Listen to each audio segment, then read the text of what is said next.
Quels sont les postes du bilan qu'un acquéreur et ses conseils analysent en priorité? Alors on va regarder, donc tous les conseils et l'acquéreur vont regarder le bilan, hein, puisqu'il y a deux documents en fait, il y a le bilan et il y a le compte de résultat.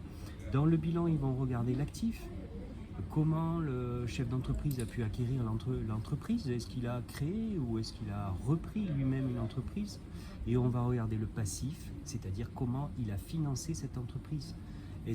Combien il a apporté, est-ce qu'il s'est endetté auprès des banques et à hauteur de combien, pendant quelle durée.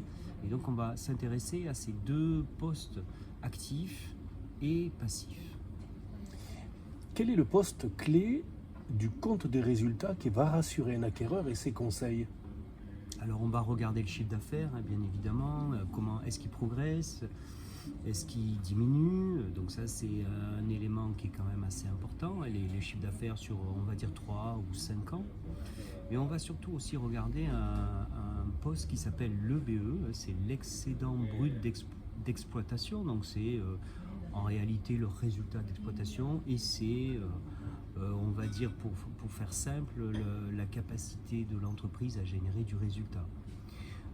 C'est un poste qui est important parce qu'il permet à un acquéreur de se dire l'entreprise fait du résultat, l'entreprise est capable de rémunérer le personnel et de me rémunérer, et l'entreprise est capable aussi de rembourser la banque.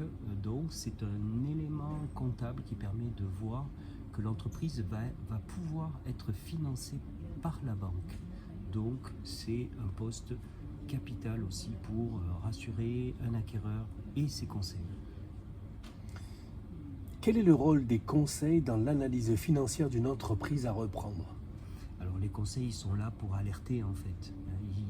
Ils permettent à l'acquéreur d'échanger, de discuter avec le comptable, de discuter avec l'avocat pour se faire une idée de l'entreprise et pour voir si elle peut être reprise dans de bonnes conditions, si elle est saine, et si donc on peut se diriger vers la cession pour le vendeur et l'acquisition pour l'acquéreur.